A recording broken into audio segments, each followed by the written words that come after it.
Hello, ladies and gentlemen. Jonathan Cairns here. And on today's episode of Confessing Sins with the Kardinal Sinners, the Sinners are going to talk some more about their early years in professional wrestling with Atlantic Grand Prix Wrestling and Real Action Wrestling.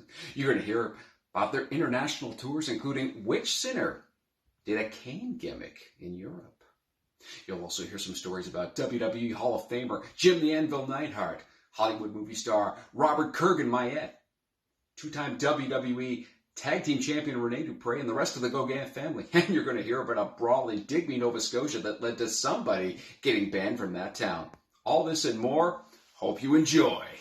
And my first year, I was on ring crew, so I set up the ring with Ron Gauguin, just the two of us. So I was doing all the leg work, like all the lifting and everything like that.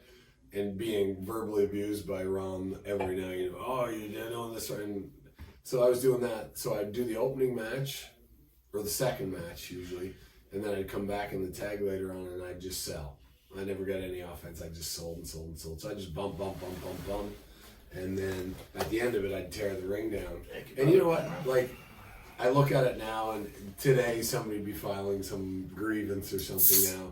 But I remember one night the boys sat there and they threw like old French fries at me and threw Coke cans at me, Demore and Chi-Chi for them. But Chi-Chi was always good to me, but that night he participated, and you and everybody like just kind of like harassing me a bit while I was doing it, and I was just like, oh fuck, this sucks. You know what I mean? But I was loving being a pro wrestler, so it was all worth it.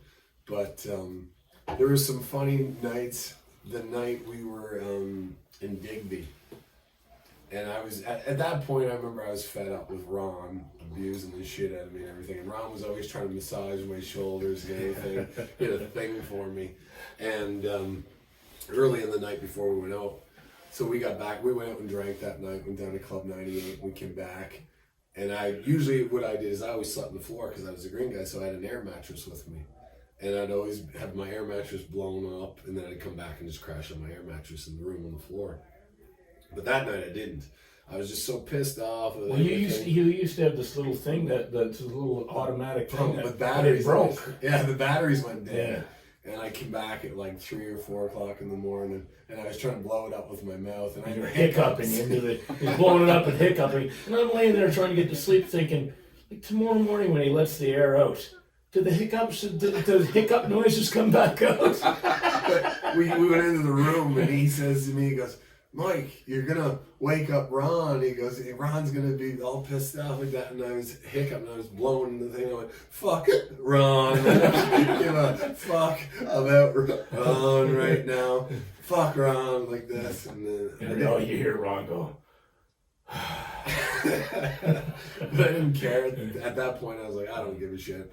So then I fell asleep and didn't put the thing on. I woke up the next morning, this sweaty, hot, with this vinyl air mattress stuck to me, alcohol pouring out of my veins with this thing like stuck, sweat right onto me. But there was a lot of nights like that. Earlier that night, we were in a pizza joint, and he's passed out at the table like this, and just wakes up, looks at some stranger who's just sitting there innocently eating his pizza. Like, looks up. What the fuck are you looking at? And he goes back to sleep. The guy's like, I didn't do anything. Just young and full of piss and vinegar. All I wanted to do was drink and fight or whatever, right? Like, it was just, I was an idiot, but I had a lot of fun. Did you just get into any physical altercations with fans or people in the street? Yeah, we did. There was a street there. I think we got arrested, like the police involved anyway, for a week. It was like hell week. I got banned from Digby for 2 years. We both did. Wasn't allowed in the town. We both did. You were banned too? We remember that was the... Do you want to tell this? No, that's a kind of a... Well... I hit a guy, and he was split from there down across his nose and his lip to there. So it's basically open to his skull right there. And then I got piled on, and I went and got you guys. You guys were at the motel. Yeah. You guys were falling asleep. I don't know why. Anyway. Well, this is what happened earlier in the night. We were at Club 98, and at the time in Digby, there was a lot of racial tension at the time. So he wanted to go over and get pizza. We were all pretty full at the time. But on the other side of the street there was a lot of African Canadians on the other side of the thing, and everybody was telling us, don't go over there to that pizza joint. And we were like, all right, we're going home. He said, fuck that, I'm going to get pizza. I want pizza. This has got nothing to do with me. I just want pizza. So he went over to get pizza. And then I don't know what happened there. That what he just said. So me and Custom Made Man, Mark Miller, and Autobahn, God rest his soul, awesome brother. But he's like a short person, little person, midget, whatever you want to call it. And so we were the only ones there. The rest of the crew had driven back to Halifax, but we decided we were going to stay in Digby and party that night. So all I remember is him coming back. He's got like a big welt on his head. His shirt's ripped. And he goes, come on, we're going back. And I was like, going back? Get the boys. I'm like, there is no boys. There's just me, Custom, and Otto. And he's like, well, we're going back. I was like, all right, let's go back. So we go back down, and we go into the pizza shop. And the guy that started the whole thing, or suckered you, or whatever the case may be, was standing right in front of the pizza warmer, like that glass thing. And Pete came in, and he threw this punch like a Nolan Ryan fastball and just smashed this guy, and his head went into the pizza warmer, and the guy goes down the ground, and then Pete throws his hammer fist that just like smashes the guy's face. And then all of a sudden everybody came in. I think I got like one punch in, and then everybody went down. Like, I got kicked by 50 different people. yeah, we just got shut down. Some guy jumped on his back, choked me almost unconscious. Behind. I went down. I remember I was down like this, covering up and getting the boots put to me and everything. I just remember Otto being underneath the table, and I looked up over like this, kicking like this out from underneath the table. And I don't know where Custom went. I didn't see all that.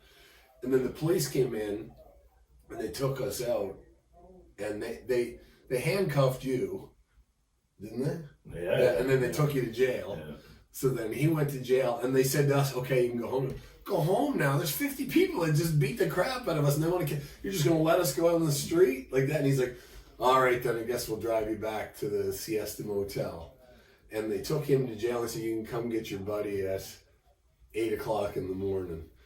But I think they called it like 6 and said, please come get your friend. He's driving us nuts here. He's threatening us and yelling at us. So, and then they told, we weren't allowed, we got banned from the U or banned from Digby. And then the next year, it's a couple of years later, Jim Neidhart, we're driving by. I think I was driving. You were. And Neidhart's like, he's in the passenger seat. We'd stop to get gas. We'd run out of gas. Yeah, he goes, this is a town, isn't it?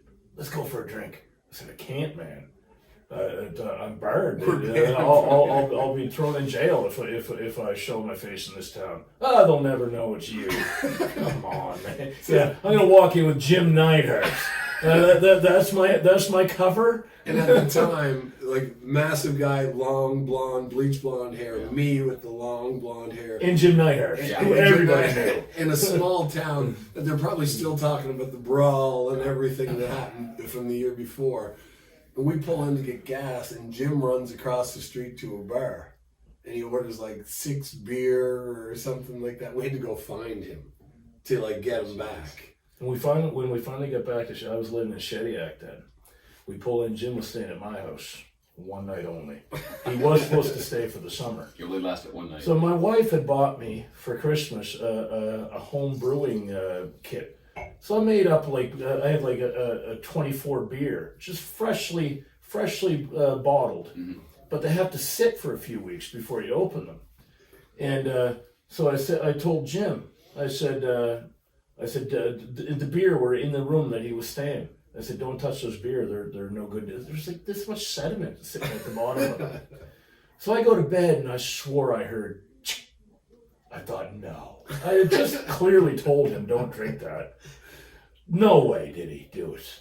So anyway, I fall asleep. I wake up in the morning, and it was time to go to the next town. So I knock on the door, 24 empty beer. He drank every one. Every one. It sounds unbelievable, but you know Jim Neidhart, he drank every one. So I told him, Jim, you can't stay at my house anymore. So we put him in a hotel. We went to the gym that day, and he went in and he puts like 400 pounds on the bench press, takes it off, boop, one easy rep, puts it back, goes and sits in the car. I said, that's all you do, one rep? And that's all I need, he says. He was huge. Yeah, he was one of the strongest guys ever, man. He came in, he had that singlet with all the stripes on, the weightlifting belt on, and he'd come in. He might warm up with like 315 or something and rep off like 6 or 7, and then he'd put like 4 or something on. He was the shortest offensive lineman in the NFL for the entire decade of the 1970s. So think about how good you have to be a 5'10" or 6 foot offensive lineman in the NFL. Your average height for an offensive lineman now would be about 6'7", 6'8". Then it would have been 6'4", 6'5". And for him to be under 6 foot and play that position, it's just unbelievable. Yeah, incredible. A freak of an athlete. We were actually the ones that were with him when we had to break the news to him that Davey had died, because I was one of the few people that had a cell phone at the time, and they had called, and we were driving back from the gym actually, and he lost it, man. Obviously so, right? His best friend, like one of the things, but man, he was so emotional, you know what I mean? Like passionate about everything. It was a terrible thing to see, right? And for us too, right? Like Davey Boy Smith, one of the legends, you grew up watching and stuff and knowing how close they were, and you know, to have to witness that, it was a terrible thing. Like Jim, God rest his soul, he was a character, man. One of the funniest and most physically impressive and strongest. And he was another guy that was a guy that when we were on tour together, he'd give you some information. You know, oh, you're a good hand. Like, you know, he's always very encouraging, right? Awesome guy. So how did he make his way to the Maritimes? Who brought him in? Bash. Bobby Bass, yeah. Cool. Yeah, he didn't stay long. He was. It was right after Davey died. He left. I think he was. They were getting ready to send him home too. He was just too much. Well, when Davey died, he trashed his hotel room. Yeah, right? he was drinking too much. He was. That sent him off the deep end, right? But I'll tell you, he was a underrated worker. Yeah. I always thought his work looked. He doesn't do fancy. He didn't do fancy stuff, so newer fans wouldn't appreciate his work. But his work was believable. Do you know what he did though? That was super impressive to me. He'd stand on the apron and he'd do that slingshot shoulder tackle. Yeah, man. And like that's super impressive. 280 pounds, friggin' right. Come flying through like a torpedo missile. Like, yeah, it's super impressive. Now getting back to your summer of '99 for a second, Pete, you had the name the Mighty Hercules and Cowboy, or Mike, you were Cowboy with a C. Yeah. Mike Hughes. What are your thoughts? You're working Babyface at that. What were your thoughts on that? The names and working Babyface. Well, I didn't care for it, but it is what it is. Mine was explained to me. So funny enough, the irony in the whole thing. The promoter that was originally in the Maritimes in the 40s and 50s was Cowboy Hughes. So Emile wanted to book me as his great-grandson or grandson or whatever. But the funny story about the whole thing was Len Hughes was the promoter in the Maritimes, and he was illiterate. And Emile at the end of it would, because he was literate and stuff, he would do all the contracts with the arenas. And Emile actually went in to do the arenas, and he didn't like the way that Len Hughes was booking it. He thought it was too old school, and Emile wanted to bring in the midgets and the girls and all this kind of stuff. So he went to get the guarantees for Len Hughes, and he actually got the guarantees put in his name. So he kind of stole the territory from Cowboy Len Hughes. And then funny enough, later on, when Real Action Wrestling opened, his grandson, that Emile felt that I stole the territory from him at the time when I opened Real Action Wrestling with Scott Gallant, and then later with us running it with Real Action Wrestling. The funniness of the irony of me being billed as Cowboy Len Hughes' son, and then the whole way that the whole thing turned out in the end. I thought it was kind of funny. So were you guys content working Babyface that summer? I was do what you're told. Yeah, you just do what the promoter wants. I still do what I still like. I don't get that. You know, just in the last couple of years running IHW wrestling, I can't believe the nerve of some guys saying, "Well, this is what I want to." I don't care what you want to do. You don't tell me what you want to do. The promoter tells you what they want you to do, and if you don't like it, take a fucking hike, pal. But you know, I'm still like that. I show up no matter where I am in the world. I show up. What do you want me to do? Thank you. Yeah, thanks for and you know, and I'll go do what they ask me to do. I'll get my money, go on to the next town. I don't give a fucking, unless it draws a line that would bother me ethically and morally. I don't care if I win. I don't care if I lose. I don't care if I'm a good guy. I mean, I prefer to be a heel. But, you know, you want to call me Cinderella and have me pinned in 30 seconds? Pay me. I don't give a fuck. For me, I don't care. Like, I worked as Cowboy Mike Hughes with a C. As a cowboy hat, jean jacket, jean wearing cowboy. I worked as Cowboy Mike Hughes, the biker, Harley, leather kind of stuff. I worked as Iron Mike Hughes. I worked as Hangman Hughes. I worked as Kane. I did Kane gimmick in England for a while and wore the Kane suit and the Kane mask. But I'll be honest, at that point in my career, I hated it. And I was furious that I had to work Kane as Kane because I was... You did Kane better than Kane, though. But, right. I worked in a tag match against you as Kane one time in England. And you did Kane better than you were Kane. Yeah, and so that was the thing. When I was asked to do it, I was going to do it the best. I studied Kane. I walked to the ring as Kane. I did the chops like Kane. I did the whole thing off the top. But I hated doing it because I was call bullshit on that. You two were told you were going to do it an hour before the match. Yes, you already knew Kane's suit. I was there. Okay, so you were handed the filthy fucking Kane suit and the mask and the wig. And a wig. You had the hair. You had the hair. Yeah. So they gave you the mask and the suit and said you're Kane tonight, and you went out and you did Kane as Kane. And what was funny is and then I studied it afterwards to make sure I had everything down. What was funny is I did Kane to the T. And Brian Dixon, who's never watched Kane at all, and Brian Dixon is one of the greatest promoters of all time. Other than Vince McMahon, he's probably the best and most consistent. 50-year anniversary coming up.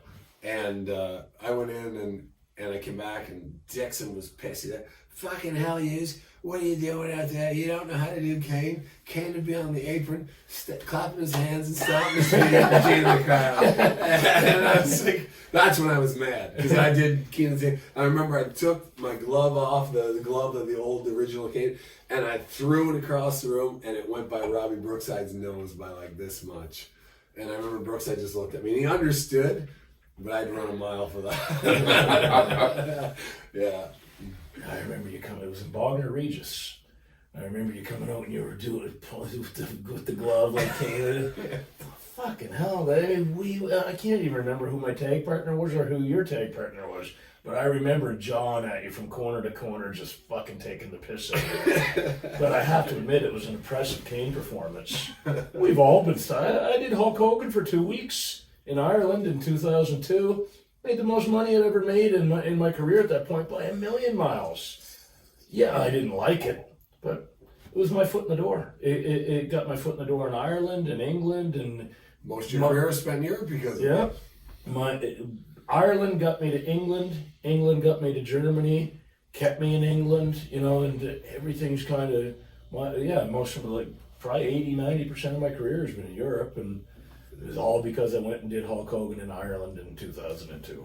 Have you ever done any other imitations? No. I was originally supposed to do a Triple H gimmick. I had long hair then. So they wanted me to be Quadruple H.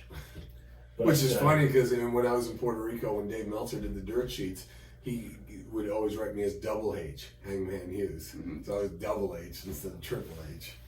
So we had Double H and Quadruple H over here, the Cardinal Sinners. But they called me at the last second. They said, dye your hair blonde, wear a bandana, and get some kind of red tights. You're Hulk Hogan. Oh, Jesus Christ. That's a big difference, And they didn't call me Hulk Hogan. They called me Hollywood.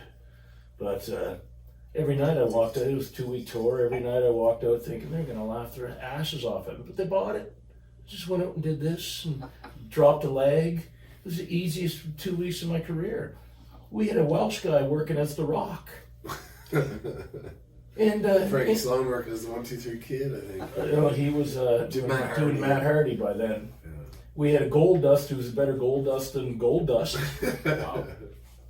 Yeah, we had a Bobby Ray Dudley who'd never seen it. He was like 56, 60 years old. Didn't know who Bobby Ray Dudley was. He just wore camouflage pants and went out and worked. They called him Bubba Ray Dudley. Legion of Doom. Yep. Your favorite spots around the Maritime Loop, the Grand Prix or Real Action? PEI right now is my Yeah, favorite by place to work. far PEI, but outside of PEI, Kentville was always my favorite. Kentville, Halifax, the nights we did, because we had Halifax rocking. Yeah. And we'd become... Those were special nights. Yeah, we'd become... Yarmouth was a good one. A part of the culture in Halifax. We'd be at the bars, we'd get announced while we're coming into the bars, the DJs would announce us. There'd be the bars would be lined up hundreds deep. Yeah. And we would just walk in. Yeah. You know, we owned that. It was all down to Flesh, or mostly down to Flesh. Flesh owned that city. Yeah. He walked in, he owned Halifax within a week. And we were all... Every facet of business in Halifax, Flesh was delving into. Yeah. He's just an electric guy. We were judging wet t-shirt competitions, Jello wrestling things. We were special guests in the VIP lounges. We went out and we didn't like dress normal. We had like leather pants on, these shiny glitzy shirts that sparkled and we went out and we were all big guys, right? We were all 6'4", 260 plus, 240 plus. Bobby Roode had the bleach blonde hair, the bleach blonde handlebar mustache. Pete had long blonde bleach blonde hair. I had long black hair. Gary Williams had the long hair, the goatee. Gary never went out though. No, hardly ever. Flesh. Yeah, Flesh was always looked like Scott Steiner at the time, the exact replica, except he was probably bigger. And so we had all these characters that were just walking in, and if they were wrestling fans, they knew who we were. If they weren't wrestling fans, they wanted to know who we were because we stuck out like. And wrestling was cool at the time. And we would meet these people out. You know, none of us were picking fights or being jackasses. We were just we were representing our product. And you know, you'd meet these people in a bar, and then you look out at the next show, and they're all there. Mm-hmm. You know, they wanted to, you know, they wanted to be part of what we were doing. And but to be fair, and I was telling this to somebody earlier. I mean, yeah, people think, well, why did Real Action Wrestling go to business? I mean, you guys were getting huge crowds. Well, yeah, we were in Halifax and Kentville, but that was it. We'd do North Sydney, we did well. Okay, in North Sydney. And well in Yarmouth, but we didn't go often. Yeah. But then there'd be the Sherbrooks and the Lunenburgs and every other town. We never did well. We never did Kentville. We started doing Kentville instead. We did a lot of 75s and 100s too. Yeah. You know, and... these guys, we only had four. The only local wrestlers were me, you, and Gary, and Kurgan and Duke. That was it. Everybody else had to come in from out of town and be housed. So, in order for them to come in from wherever they were from all over the world, for them to come and stay an entire summer, you can't just offer them 3 nights of work, a week of work. It had to be 7 nights a week. So they probably, obviously they absorbed more losses than gains, and they lasted 2 years. But what we found out later on, though, too, is one of the owners has become infamous for embezzling money. Yeah, but I still don't think they were turning a profit. I think that they could have. I think we all made the mistake of the next year when Bobby Bass decided to open up ACW and they offered us all $250 extra a week. We all just immediately didn't think and thought, that's $1,000 a month. Yeah. You know, and of course, yeah. We split the roster. Well, yeah, me, you, and Bobby were the only ones that he wanted, really. Yeah. So I told him, I said, if you're gonna take we're the 3 best heels in the Maritimes at the time. Yeah. If you're gonna take the 3 best heels, then that leaves the 3 best baby faces with the competition: Duke, Gary, and Chi-Chi. I said, automatically, you're leaving either bring us all, and we would have negotiated. Yeah. If we'd have been smart, we'd have stayed with Real Action Wrestling. Yeah. If I'm looking back, and probably they'd still be in business. Yeah. Because we were when we did that Kurgan heel turn in 2001, and the houses went from 1,000 to 1,300. Bi-weekly in Halifax, we could have built on that, and we could have came up with some fresh booking ideas, started to hot shot a little bit when needed, probably still be going. Mm-hmm. But we went for the quick payoff. Yeah. And luckily that as Bass was we saw the writing on the wall, and Real Action Wrestling shut down in August, Bass shut down in September. I went to Ireland for my first tour in mid-September, so I stepped right into full-time work in England, and I think I brought you over the next summer. Yeah.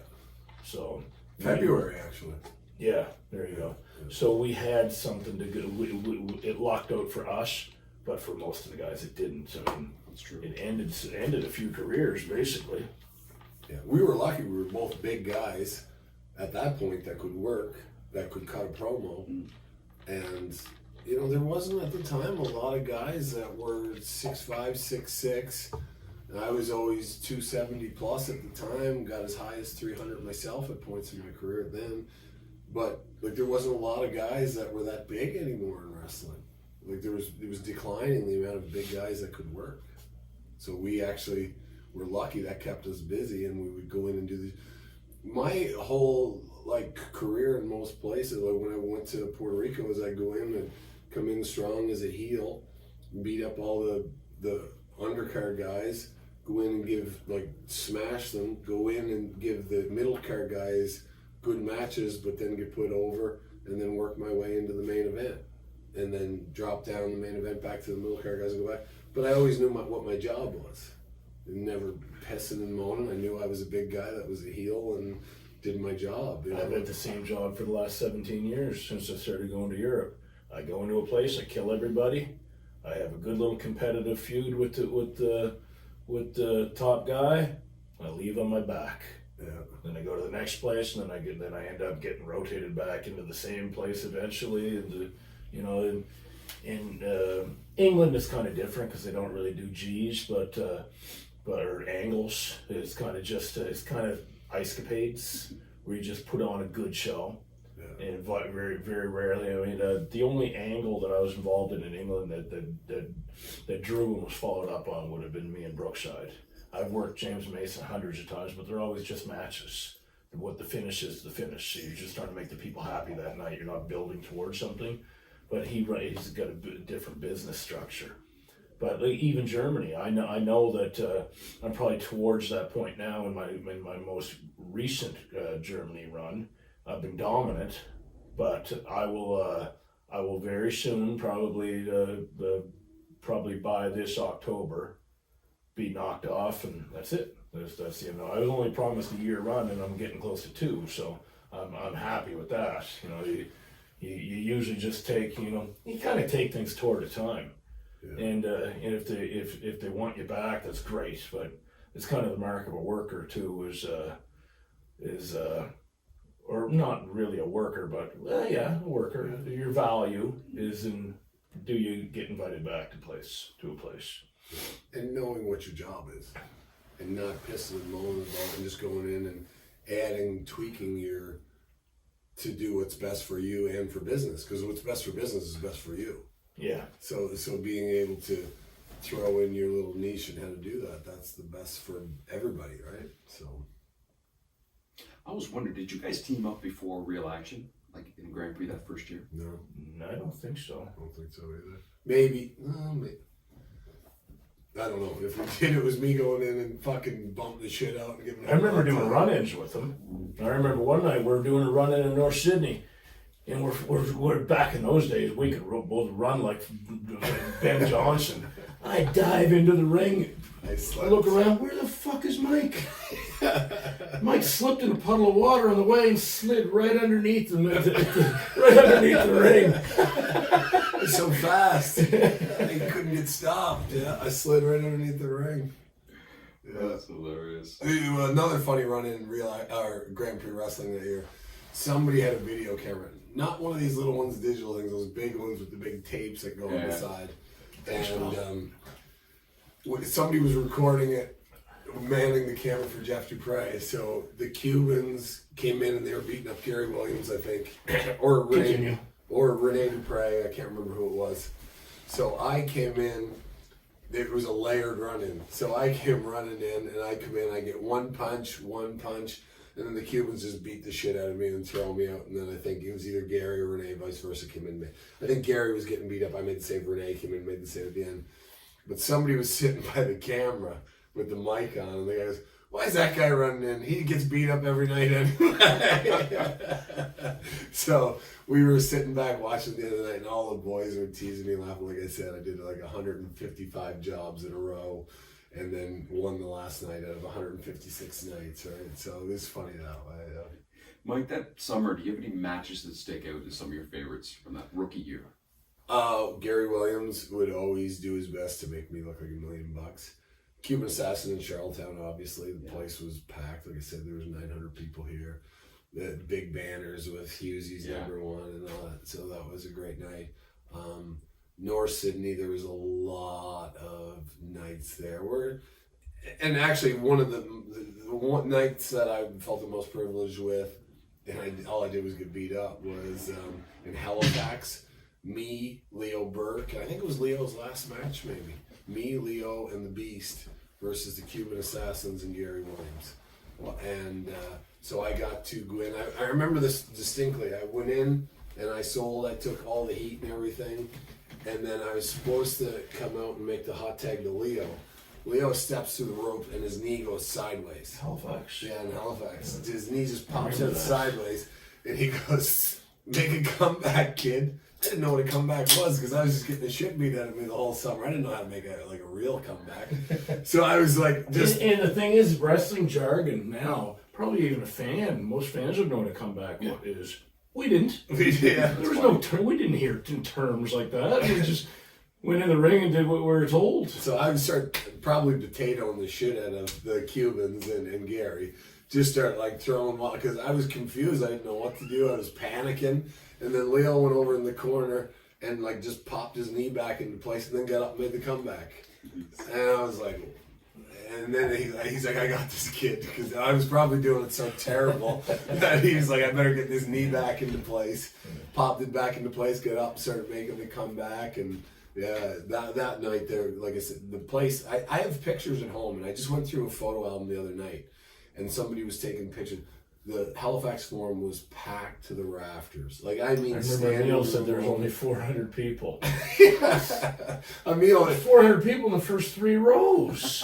There was standing room. There was at least, but the promoters were different back in the day. Yeah. Promoters used to tell you there was less people. Now they try to pad it to sound good on social media. Back then, promoters thought, well, if they know how much I drew, then they might ask for more money. I mean, if there was 400 people there, he'd say there was 100, but they were really fat. Took 2 chairs each. The question to ask might be, those first 2 years in Grand Prix, any matches stick out? I worked Joe Legend most of the time in 1999. 1998, I worked Butcher Vachon most nights. But to be honest, in both years, my favorite matches would have been the odd time I used to get in with Gary Williams. Because Gary was only in the business a year before me, but he was a natural. He was just so good. He's still to this day, I think he could get in the ring, and I think he was the cream of the crop of that early generation. Because he was so easy, it was uncomplicated, and he had no ego at all. His job was, he just wanted to have a good match, help guys that were struggling. And I was struggling then. I mean, yeah, he was so good. Thank fuck I was 6'6" and had a physique, because I wasn't getting it in the ring. But Gary would get in, he would be patient, and we'd have good matches. And Gary's the guy that got me into wrestling. So, he's the guy that got my foot in the door. So I can't say enough good things about Gary. He's awesome. The salt of the earth. He is a great guy. I went through a point, and I'll tell you this, I resented Gary Williams for a while because he was so talented, but I didn't feel that, because I would work my ass off and I didn't have half an eighth of the talent that Gary Williams did, but he'd never push it. Everything came so naturally easy to him. And I was at a point where I was like, "You motherfucker." It was like a little bit of a thing, like with me and Gary. Gary and I love each other. We're brothers, right? But I was like, man, I wish you would just work as hard as I am right now, because you would be the best wrestler in the world. You're so talented, right? Yeah, Gary was so good. I'll tell you a memory I have of I don't know if it was real action wrestling or if it was Grand Prix. You and Joe Legend were working the whole time. And Joe gave you a leg drop off the top in North Sydney, and I could probably be charged for this, but I'm going to say it anyway. But knocked me out cold. So Joe did a leg drop off the top, and he landed ass first right on Pete's head. And Joe Legend's a big guy. He was probably 240, 250, something like that. It was real action because Bobby was with us. That's right. And he landed right on Pete's head, knocked Pete out cold. So he wins the match or whatever. So Pete comes in the back, concussed all the fuck. He comes in, he goes, how'd the finish go? It's good, man. The fucking came off good or whatever. He's like, okay. And then he turns around, he sits down, he goes, so how'd the finish go? I'm like, I just told you, it went great, man. He's like, it was fine. Oh, good. He goes down, do a couple more. So how'd the finish go? I was like, I just fucking told you, the finish went great. Does a few more laces. So how'd the finish go? Asked me this like 20 times. So we go to get in the back of the car. Gary'd always drive. And Pete and I and Bobby sit in the back, and we'd always have like a couple cases of beer, and we'd drive. We'd have to go from North Sydney back to Moncton. So it was like a 4 or 5 hour drive probably. Yeah, 500 kilometers. So we drive the whole way. So we get in the back of the car, and Pete looks over and goes, so how'd the finish go?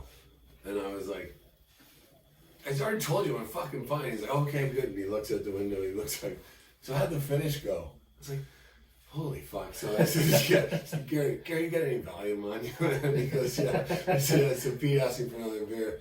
I throw a couple of volume in Pete's drink. The worst thing you could do for a concussion. Well, now the protocols changed, but at that time it was thought. Check every hour. Yeah, don't let the guy fall asleep. So these guys, and all their, instead of being annoyed by me asking how'd the finish go, they thought they would just put my life in danger and knock me the fuck out.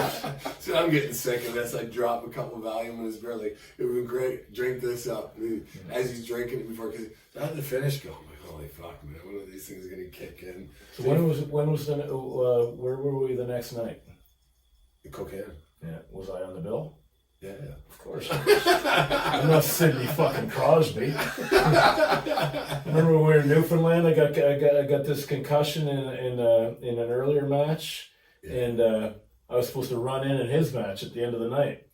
So I was in rough shape. My vision was blurry. Then it went double, and I thought, oh, this is tricky, because if I'm doing a run in, which ring do you go to, the left one or the right one? Ooh. Then my vision went triple. So I thought, well, there's nothing to this. Just go to the middle. Go to the middle. I made it easier. Yeah, it was me, you, Kurgan, and it was me and you versus Kurgan and Dylan Davis, I think it was. I can't remember what gave me the concussion, but I remember Dan. The boards. Yeah, the board came up and hit me in the back. But Dan Bjorkdahl, the dickhead promoter, he was saying he was kind of jokingly saying, "Oh, stop complaining. It's just a bang in the head, ha ha ha." Like, fuck you, you little Barney Rubble looking motherfucker. The next night he got a concussion, took the rest of the tour off. Yeah.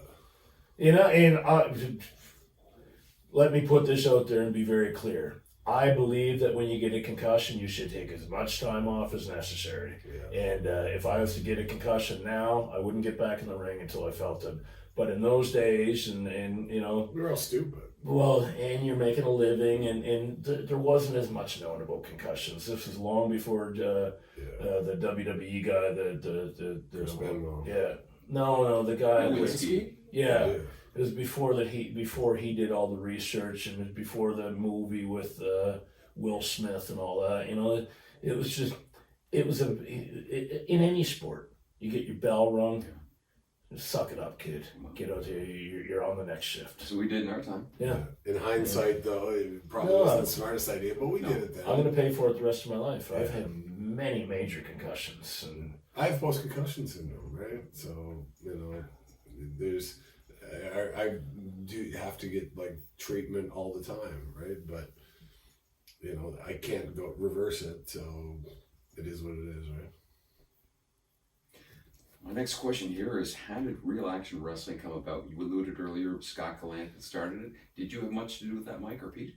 Well, I had nothing to do with it. What happened originally, I was supposed to go. Phyllis Lee, God rest her soul, one of the greatest women in wrestling, the first lady of wrestling, the first lady of mixed martial arts, started UFC, the original one, before it was sold to, Dan Severn's agent. Incredible woman. I can't say enough about her. She was like the grandmother of pro wrestlers and MMA fighters. But she had me booked to go work for Carlos Colon in Puerto Rico. And I'll be honest, I was nervous as shit about going. I think you had already went at the time and didn't like it. Yeah. And so I wasn't crazy about it. And then Scott Gallant had told me that he wanted to start running wrestling. And he wanted to run the winter months because Emil was running in the summer. So he asked me if I would be a full partner with him. And all that I would have to contribute in was to get the guys, book the talent, such and such, but I would be a full profit partner with him. He would finance the thing. But sure, there's guarantee of money that, you know, like I said, I think it was $750 or whatever it was, coming off of $350 with a meal. So I said, yeah, I'm in. You know, sounds good to me. And I remember Pete had just got back from Calgary, I think, before that work. So he'd put me in, I think you got a hold of Aiden Pringle, Sin, Todd the Bod Douglas, and some of those guys from Calgary. So I brought those guys in, Lawrence Pereira, Custom Made Man, Jamie Jackson, Otto Bond, Chris Tidwell, and I don't know how the Toronto connection was made at all. I'll be honest with you, I don't remember at all. Tommy Twilight? Yeah, Tommy Twilight. Sure. And Alexander the Great. Magnus, yep. Alexander the Great, and Lawrence Pereira. Good crew. Well, good looking crew. Great, not a great working crew. No, a good looking crew. So then we had booked a 2-week tour, and we put on some good shows, man. Like some really good shows, yeah. But it didn't make money. It lost money, and I want to say that it went in debt, $10,000, something like that, in 2 weeks. And then we had the website though, and up front it looked like it was very successful, the way the pictures were taken. Internet was just starting to, like, message boards and everything. Kathy Yetman had done a lot of work promoting good pictures of crowds and stuff like that. Then all of a sudden we got a call from New Age Entertainment that said they wanted to buy it. But part of the deal was the ring had to go, and Peter and I had started a wrestling school, and that's what paid for the ring. And the deal was we sold the ring with the name and with the website and all that. And Pete and I said the deal is that Peter and I had to be guaranteed work, we had to be guaranteed this much money and stuff like that, and the ring went with it. So called Pete, we made the deal because it was our ring at the time. We were the happiest motherfuckers on earth. Yeah, because I think we started at $1,100 a week at the time, and then it would drop down after that to bring Kurgan in. And creative control. Kurgan in creative control. Yeah. We had Robert in for the first tour.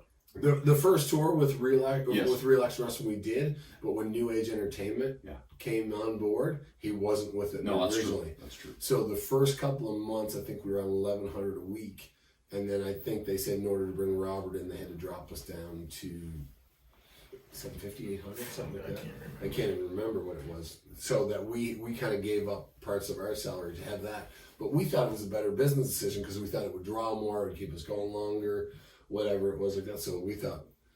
Yeah. Unfortunately, shortly after Robert's heel turn, when business was really booming, his father died, and Robert. I'll never forget. I was sitting there when smash the table, and he went like this on the kitchen table. God damn! And the kitchen table shattered. Yeah. And that was the host in Pepperell, and Robert had to borrow the rental. He took Flesh's car. Yeah. Drove back home and never came back. He had to stay home for his family. So that had a big impact. I mean, business didn't drop, but it didn't continue to go. The trajectory. Is that the word? Yes. Say Trajectory. that 4 times. Yeah. It was. We were shooting for the stars. I mean. The reliable giant had turned heel. He choked somebody, landed through a table. That was one of the hottest. We just got a TV deal. Yeah, it was one of the most one of the hottest moments that I've been involved in wrestling. And I think Kurgan did one more Halifax appearance. He did one heel match and maybe 2, and that was it. Yeah. So we didn't really get to capitalize on that. Then Bobby Bass came in, and when the minute Bobby Bass showed up, the ship started to sink because there was dissension in the ranks, and we all went with him. And we, like I discussed, we shouldn't have, but we did. Yeah. Chasing a quick buck instead of being sensible businessmen. Yeah. Bobby Bass was a cancer to wrestling. And there hasn't been full-time wrestling since. Well, that's not true. I think Emil ran a few summers after that. Yeah. Yeah, but maybe only a month here, a month Yeah, there. not It certainly for wasn't 6 like it weeks. was Not before. like the day, not like back in the day, May to September. Yeah, oh god, nothing like that. Memories working with Robert. You both had lots of matches with him.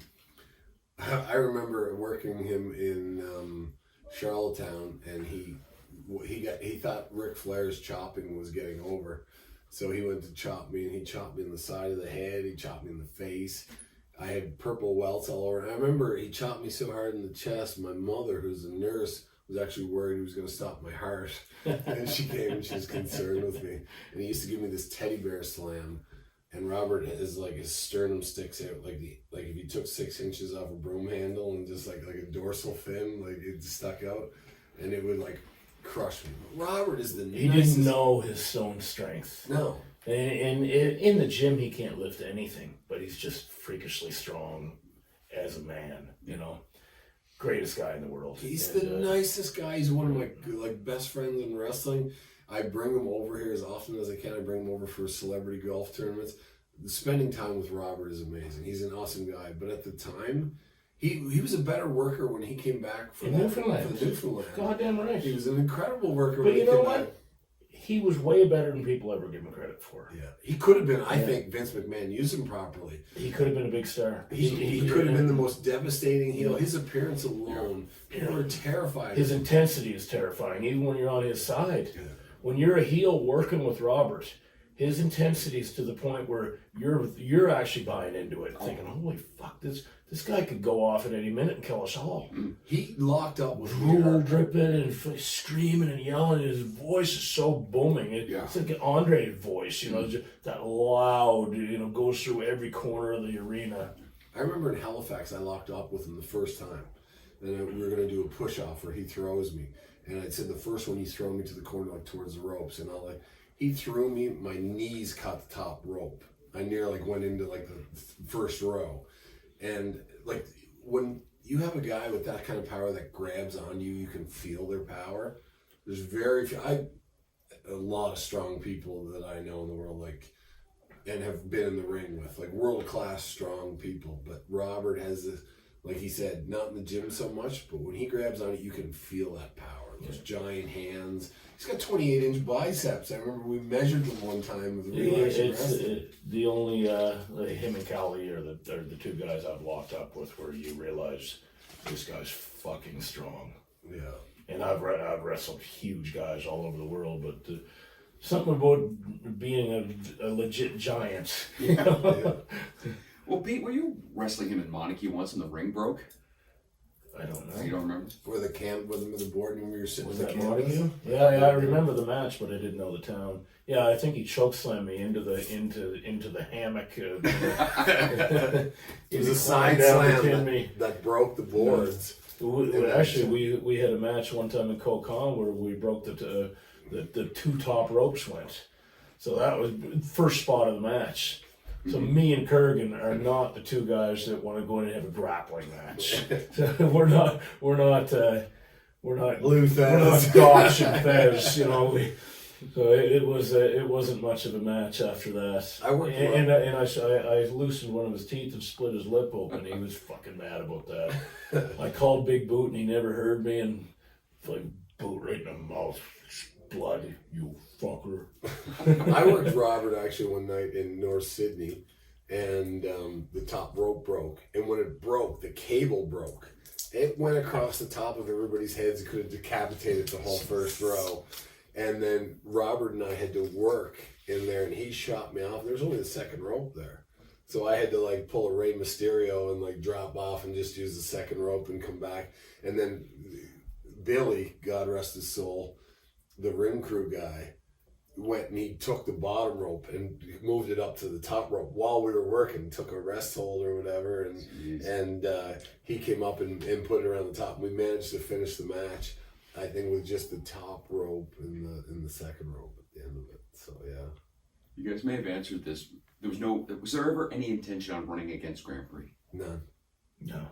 None at first. No, totally not. And have either of you gone back? He had fired both of us before Real Action Wrestling started that summer. Oh, really? Yeah. Because he didn't use us for the summer of 2000. almost out of wrestling. Yeah.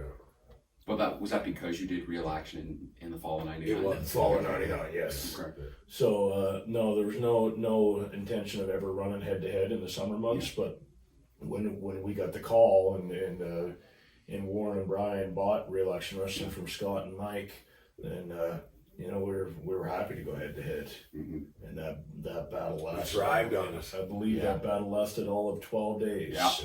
And we actually, the house on Pemperell, Emil's partner, That's right. Zink, Yeah. had leased it. Yeah. He was stuck with the lease. House for a his year. wrestlers. Yeah. Who ended up, we were told, Flesh. we were told here's the guys you get to pick from out of all the, we said, we'll use this Flesh guy. Yeah. Now, would you have ever gone back to work for him? Probably. We're both wrestlers. Totally. You go to where the money is. I don't say, there's never, I never say never, none of us ever say never. There's nobody I wouldn't work for. Now, There's a price for everything. I have this question down. If Emil were to walk in right now, what would you say to him? Thank him. Get up and give him a handshake and a hug, and we would probably sit down and have a great night. Yeah. I guess you already talked about a lot of the other Gauguin family members. Ron, you spoke of. Any memories of Ron? At the end of it, I tried to kill Ron, actually. I remember the last night he was being a dick and yelling at me and stuff, and I was up on the top, and there used to be a half-ton truck with a rack on the top, and I actually threw the beam off the top at Ron.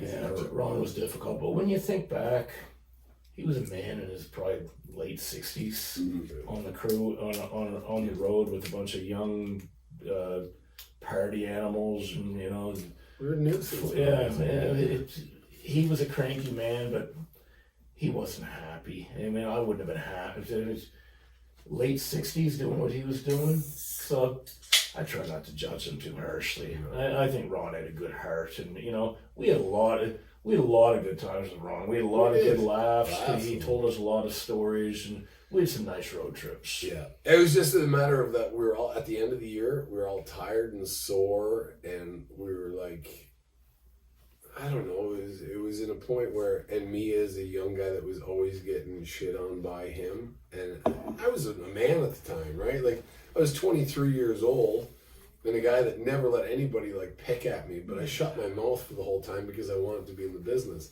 Then at the end of it, I was just like fed up. You know what I mean? And so I can't, my last memories of Ron were bad ones, but I had a lot of good memories with Ron, right? I had a lot of good memories, yeah. Was Jeff around a lot then, when you guys were around? Never seen Jeff hardly at all myself. I only the knew year Jeff before, briefly. I started the year before Mike that year. He was our ref every night. I hardly ever Jeff saw was great actually on the road. He was a good laugh. He'd always come out and party with us, and he would always sign. People would come up to us in the bars for autographs, and he would always just sign the ref. Now, perhaps the only one else to rival your international work in this territory was Rene Dupree. Thoughts on Rene and how his career turned out? And was he capable of more? Oh, totally capable of more. I think probably on paper he should have been one of the biggest stars ever in the business. In ring, you can't deny Renee's talent. It was Renee's personality that probably took his career down. Great look, great athletic ability. Yeah, I have had my problems with Rene, but this summer I did a show with him in England, and we shook hands. And as far as I'm concerned, I don't know what he thinks. I can't control what he thinks, but as far as I'm concerned, and it's a lot to forgive, but it's water under the bridge. I just don't. I hate having heat with anybody, and it happens in the business like any other business. But how I'll say exactly here what I said to Rene that day in Norwich, England. I said, Rene, we're from the same town.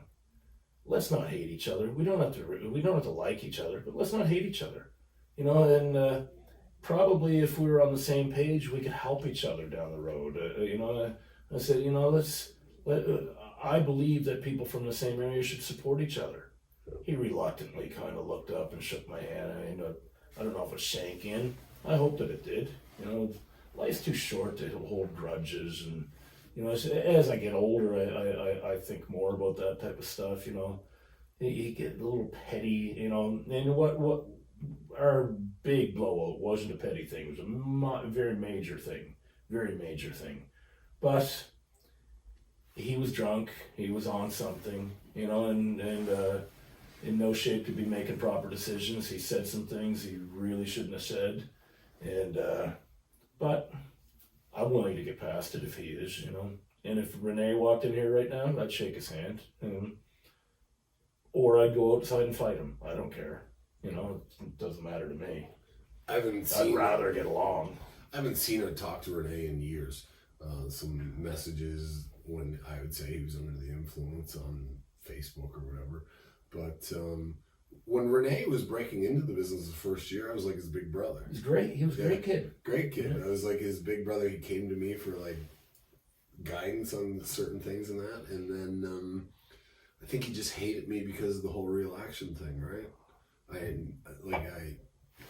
I don't know, but I heard secondhand that Paula was bitter at me for starting that. Renee just kind of accepted that. But Renee and I have never actually had face-to-face a harsh word towards each other. You hear everything, but you believe half, maybe not even of that when you hear it from secondhand from other wrestlers. Right? People just, instead of jumping to conclusions, and this isn't about Renee, it's about people in business, or in general in the business. You know, instead of judging somebody for a decision they make, you know, try to put yourself, try to look at it from maybe a higher altitude and realize that if somebody's starting a promotion or working somewhere, they're not trying to hurt you. They're trying to earn a living. You know, they're doing what they have to do. So us working for a real action, I wasn't trying to hurt anybody. I was trying to put food on my family's table. You know, and that's, and the same as, you know, you just got to give everybody the benefit of the doubt. That, you know, don't just assume evil doing. It's not us versus them. It's everybody's just trying to succeed in a business where, unfortunately, not many people get to succeed. And the thing is with wrestling, you have a lot of alpha males. Well, maybe not a lot anymore, but there used to be a lot of alpha males. and you know, a lot of personalities. And you know what, myself working in the mental health field, I'd say there's a lot of borderline personality disorders in wrestling.